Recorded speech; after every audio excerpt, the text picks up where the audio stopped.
Welcome back to Voice of the Founding Fathers, and I'm your host, Dr. D. Lee Pippin. And today's topic, we're going to actually get into some major problems in this country that don't relate to some of the stuff we've talked about already. One of which is human trafficking. Those of you that have seen the recent news know 50 people died being trafficked across the border in the back of a truck with no air, no water, and the heat closing in, which, as you can imagine, is one of the most horrendous deaths.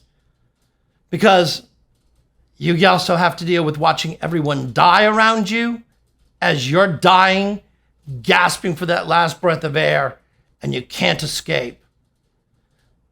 The only thing I would equate it to is similar to what the people had to feel in the concentration camps when those doors closed on the gas chambers.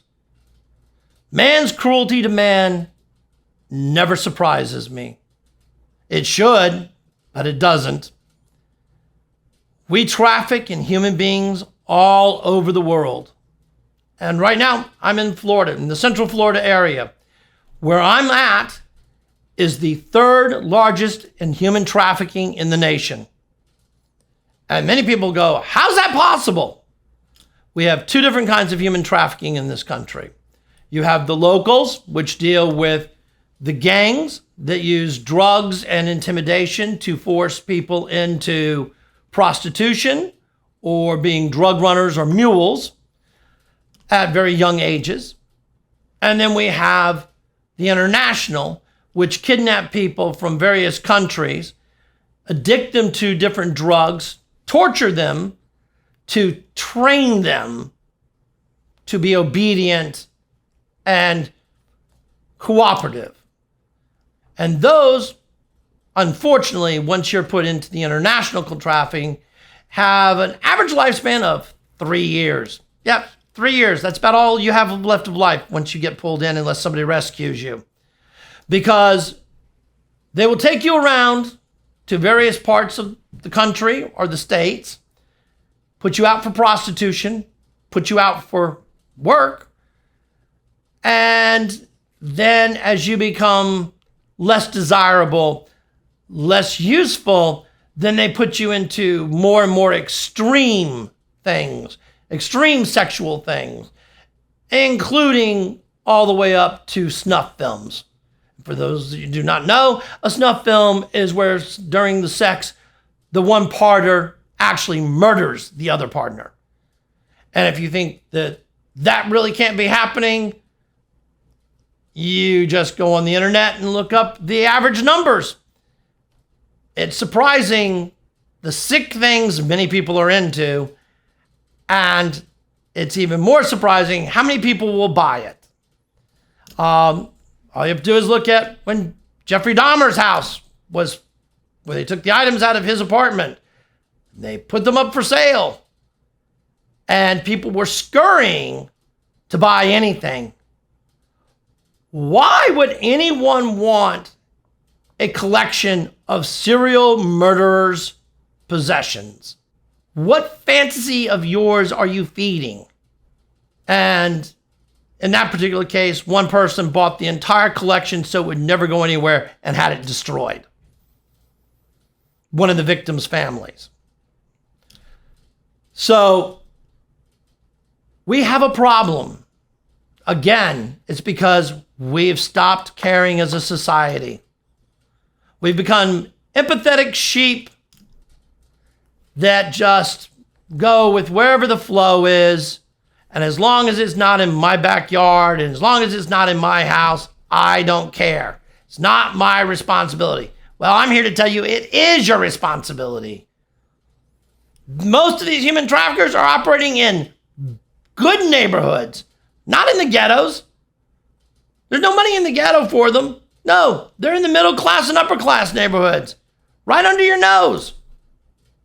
And most people don't even know it. Several of them, they've closed down, have been in operation for years. Somebody finally catches on, they get closed, and all the neighbors say the same thing. They seem so nice. I know they had a lot of people come in and out, but they seemed so nice. I can't believe that's what was happening. That's because you don't want to believe and you don't want to take responsibility. Back when I was growing up as a kid, if I did something wrong, I got in trouble with the neighbor who could go ahead and punish me. And then when I got home, I got punished again because the neighbor punished me and because I did something wrong. Today, the neighbor says something to a kid and the parents are all over the neighbor. You don't have a right to talk to my kid. You don't have a right. Well, where did you forget it takes a village to raise a child? And a hell of a lot of you parents are failing at raising your children. And you have the constant excuses. I'm too busy. I've got too much work. On and on and on. But you've also blocked out everyone else that used to help raise your children. For one reason or another.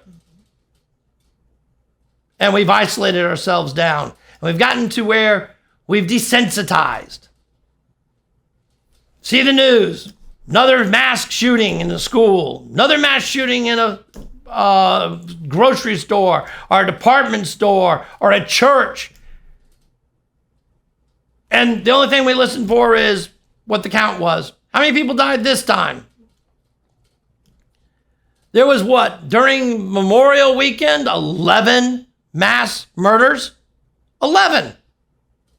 We're not talking 11 people. We're talking about 11 different episodes that constituted a mass murder.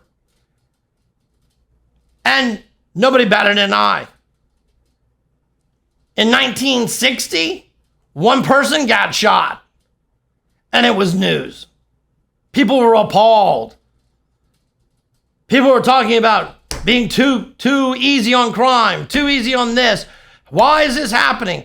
Today, 200 people. Oh, that's sad. But let's keep all those guns out there and ammunition. Let's not take any rights away from anybody. Let's just allow somebody else to kill another 200 people. Maybe that's our way of handling overpopulation. Because we just don't care anymore. If you remember back to my other video, 3 universal laws. One against murder, the other one for the protection of our children. We're failing, people. Failing. And that is on you. Because you're not doing anything yourself. You get riled up, scream and holler. Maybe some of you go out and protest, but you don't make any changes in your lives. And you don't try to accommodate or accept those around you. Actually, we've grown further and further apart. Things keep up, we really will end up in a civil war. And all of you are at fault for it. If we end up in a civil war, you are at fault because most of you have done nothing to stop the insanity going on around us. And all of you talk about, oh, this right, that right. Start talking about responsibility. This responsibility, that responsibility. Every right comes with a responsibility. Remember, every right comes with a responsibility. And on that note, make sure you hit the subscribe button, the notice button, and the like button at the bottom, and we'll see you again real soon. Thank you, and have a great day.